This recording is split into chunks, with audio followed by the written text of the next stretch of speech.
सावन के सुहाने मौसम में बालकनी में खड़े होते ही अचानक सामने की ऊपर वाले फ्लोर की बालकनी पर नजर गई तो दिल में अचानक चुभन सी होने लगी और आंखों में नमी सी उतर आई, जैसे कल ही की बात हो।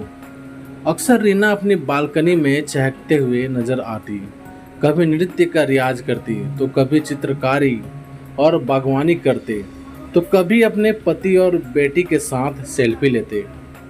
उस रौनक भरी बालकनी में आज कैसा भयानक सन्नाटा पसरा था। बस क्रूर काल ने अपना खेल दिखाया और एक रात अचानक से रीना के पति कुछ ही क्षण में ईश्वर के पास चले गए। रीना की जिंदगी में सब कुछ अचानक से बदल गया।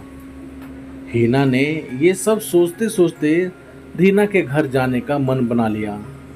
उसके घर पहुंचकर वो डोरबेल बजाने ही वाली थी कि तब तक दरवाज़ा खुला और दो आदमी बाहर निकल गए। हीना ने अंदर पहुंचकर रीना को गले लगाया और बैठकर बातें करने लगी।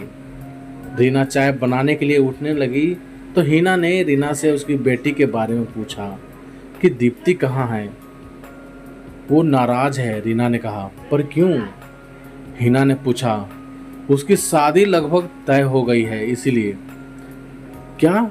हीना ने चीखते हुए पूछा। तू पागल हो गई है क्या रीना? अभी तो उसने 12वीं ही पास की है, फिर इतनी जल्दी?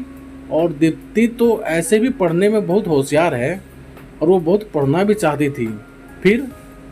रीना ने बड़ी मुश्किल से अपने आंसुओं को रोकते हुए भरे गले से, क्या करूँ हीना, अनिल के जाने के बाद से अचानक सब कुछ बदल गया है। पहले बातें मेरे कपड़े पहनने, छोटी सी बिंदी लगा लेने तक बनती थी। लोगों का मुंह बंद करने के लिए मैंने अपने हर शौक त्याग दिए, पर अब सब बेटी की जिम्मेदारी से डराने लगे हैं कि अकेली कैसे संभालोगी जवान होती बेटी को। हर दिन कोई ना कोई रिश्ता लेकर आ जाता है। इसके आगे रीना कुछ बोल ना सकी, पर आंखों ने बरसात कर दी थी। रीना की बातें सुन हीना का चेहरा तमतमा उठा। रीना, मुझे तुझसे ये उम्मीद नहीं थी। तू पढ़ी लिखी है ना, उसके बाद भी तूने ऐसे घटिया और दकियानुसी बातों के आगे घुटने टेक दिए। दीप्ति के बारे में तो सोचा होता। क्या सिर्फ एक उसके पापा का हाथ उसके सिर पर न होने से उसकी जिंदगी जीने का हक हम छीन लेंगे? लोगों का क्या है, उनकी अपेक्षाओं का तो कभी अंत नहीं होगा।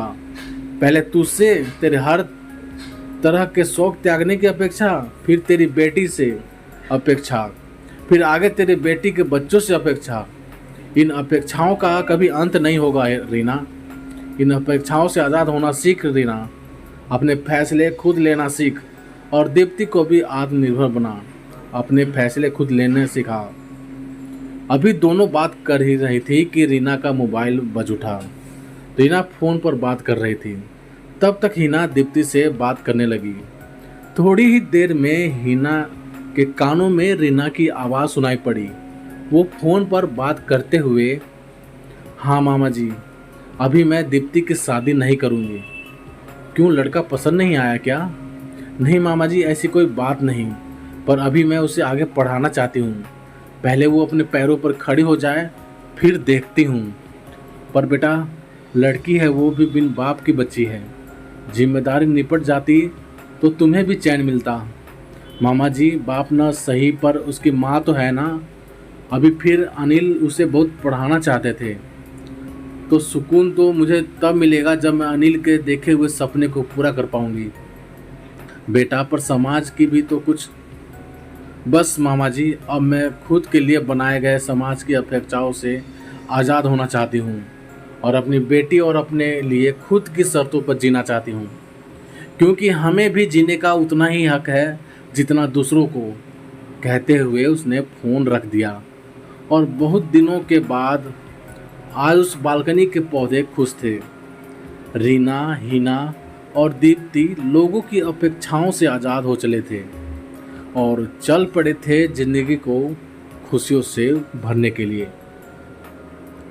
तो प्यारे दोस्तों, आप सभी को ये कहानी कैसी लगी प्लीज़ कमेंट करके हमें ज़रूर बताना।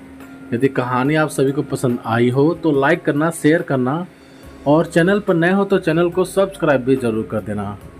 तो चलिए दोस्तों, मिलते हैं आप सभी से एक और नई कहानी के साथ। तब तक ले जय हिंद, वंदे मातरम।